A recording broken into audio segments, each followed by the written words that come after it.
Chapitre 4. Ce matin, je me lève tôt et vite. La phrase de monsieur Molière me revient. Louis, Louison. Je pense aux promenades de la place Bellecour à Lyon, lorsque je faisais des petits signes d'amitié aux garçons qui marchaient à côté de leur gouvernante. Et cela me donne envie de danser. Imitant ce que j'ai vu sur scène, j'esquisse quelques pas de ballet. Mais qu'est-ce que tu fais, Louison me demande Frosine en venant ouvrir mes volets.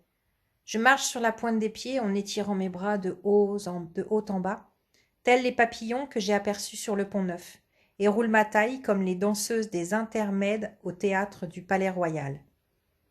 Frosine, inquiète, me demande à nouveau si je ne suis pas malade. Je me tiens en équilibre sur un pied, comme un héron.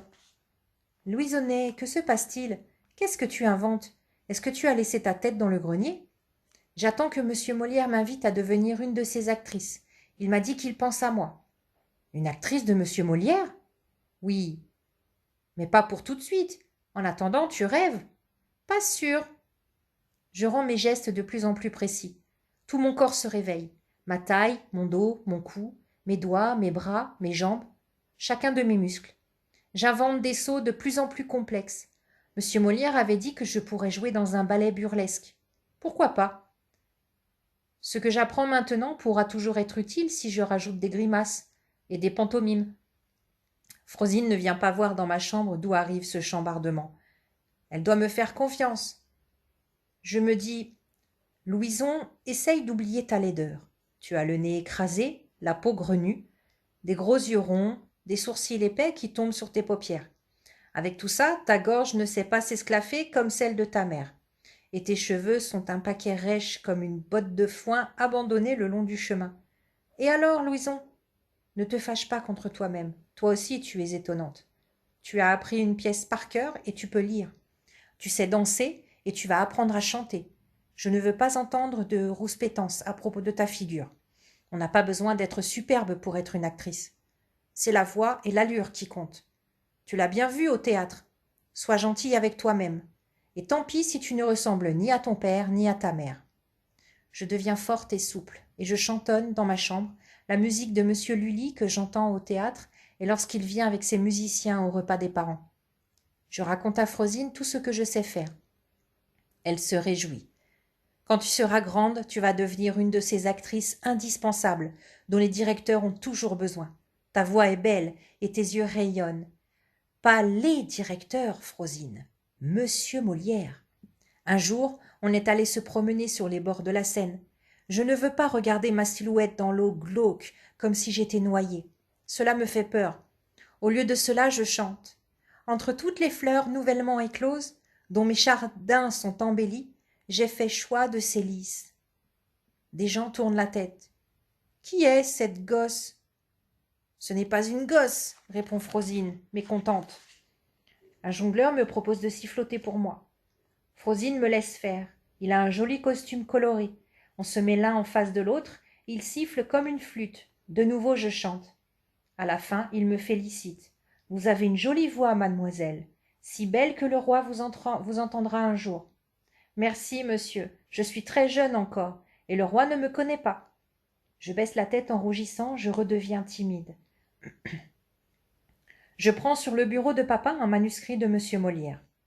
Son copiste a une belle écriture, longue comme une feuille qui danse. C'est si joli que j'ai l'impression d'entendre la voix de monsieur Molière à chaque boucle de ses lettres. Je grimpe dans le grenier, c'est le silence, mieux encore que dans ma chambre. S'il y a des erreurs, personne ne les entendra. Je choisis les heures où la lumière filtre par la lucarne. Je réfléchis, je lis, je décortique le sens, je relis, je m'occupe des sons, je répète à plusieurs reprises. Je sais par cœur mon texte et je le sens dans ma tête. Comme maman lorsqu'elle se prépare pour un rôle, je travaille des heures. Mais moi, je peux le faire toute seule. Dans le salon, des musiciens jouent pour papa un air de monsieur Lully. Excusez-moi de vous déranger, papa, mais je veux vous réciter de la prose. Papa fait signe aux musiciens de s'arrêter. Allons, j'écoute. Je joue monsieur Jourdain et les deux laquais. Pour monsieur Jourdain, je vais vous faire une voix large et pompeuse. Ça va vous surprendre. Écoutez bien. Suivez-moi que j'aille un peu montrer mon habit par la ville. et ayez soin tous deux de marcher immédiatement sur mes pas, afin qu'on voie bien que vous êtes à moi. Papa rit et me tape sur l'épaule. Je prends une voix docile, neutre, pour les laquais. Oui, monsieur. Oui, monsieur. Papa dit: Combien de voix peux-tu faire, Louison? Si petite. La voix des amoureux, Lucile et Cléonte, mais je n'arrive pas à imiter maman. Je chante un peu aussi. Bel tempo che vola, rapice il contento. Tu sais les chansons en italien? Je ne sais pas ce qu'elles veulent dire, mais j'en ai appris deux. Je me débrouille. Viens que je t'embrasse, Louisette. Jouer, c'est dur. Alors tu veux vraiment être une actrice? À mon tour, j'embrasse papa et je dis: Je veux devenir comme vous deux. Et je pars en courant. Monsieur Molière arrive, joli comme d'habitude. Ses boucles sont soignées sous son chapeau à plumes, son visage est mince avec ses moustaches charmantes. Je remarque qu'aujourd'hui il a des nouveaux rubans verts à ses chaussures. Sa poitrine semble agitée d'un vent furieux. Vient avec lui monsieur Vigarini, qui a fait les décors de la nouvelle pièce. Et puis il y a monsieur Lully, intendant de la musique du roi. Sans attendre le début du repas, monsieur Molière et monsieur Lully se sont disputés. J'écoute et je comprends. Le roi avait donné à monsieur Lully la meilleure place à la cour. Hélas, dit monsieur Lully, vous serez sous ma direction, Molière. Finis vos ordres pour mes ballets, mes chants et mes petits violons. J'obtiens le droit de mener comme je veux l'Académie royale de musique. Monsieur Molière, entre deux éclats de toux, répond quelque chose que je ne comprends pas très bien. La voix de la musique et la voix du théâtre auront la même puissance. Nous sommes deux artistes qui avons simplement des chances différentes. Je ne disparais pas. Le roi saura toujours que j'existe. Adieu, Lully. Adieu, Molière. J'attends votre prochaine pièce. J'irai la voir. Je reconnais que vous êtes un grand artiste. Maintenant, le deuxième du roi. Monsieur Molière doit se sentir triste et seul. Je chuchote à maman. Demandez à un de vos invités de réciter un poème de monsieur Molière. Ce sera un compliment pour lui. À ma grande surprise, maman m'écoute. Puis je m'approche de monsieur Molière et je lui demande: Est-ce que vous vous souvenez de mon nom? Bien sûr, Louison Beauval. Et j'ai une surprise pour toi aujourd'hui.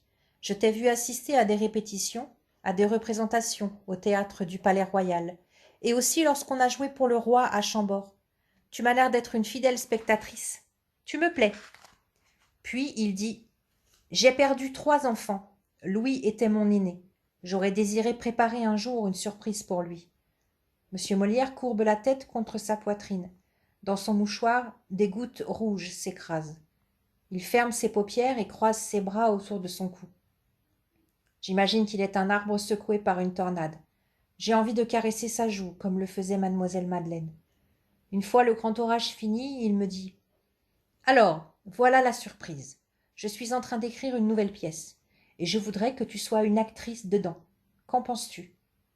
J'apprends une nouvelle trop forte et trop heureuse. C'est difficile de la comprendre. Mon cœur se met à battre. Moi, monsieur Molière m'offre en cadeau ce que je désire depuis notre arrivée à Paris. Je n'ose pas lui parler de tout mon travail de chant, de danse et de lecture. Je hoquette.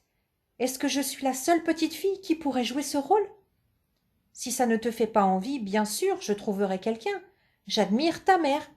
Le talent se passe de parent à enfant. Alors, qu'en dis-tu? Vous serez tous les 3 dans cette pièce. Ton père, ta mère et toi. Louison, dis-moi, est-ce que tu acceptes? Cette fois-ci, clairement, sans hésitation, je réponds: Oui, monsieur Molière. Une fois de plus, il a un accès de toux. Aurais-tu un mouchoir, s'il te plaît? Je n'en ai plus. Je vais chercher un large mouchoir que monsieur Molière tache de sang. Ton rôle sera dans le 2e acte. Tu seras ma fille, et tu auras une grande sœur qui s'appellera Angélique. J'aurais voulu lui caresser l'épaule, mais je n'ai pas osé. Pendant le repas, monsieur Molière annonce mon rôle. Maman, normalement charmante avec ses invités, rage. L'année dernière, on a arrêté le théâtre pendant plus d'1 mois parce que vous étiez malade. Vous voulez qu'une autre catastrophe arrive?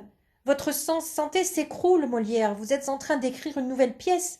Ne l'alourdissez pas avec des enfants. Ils sont tous capricieux, incontrôlables et pesants.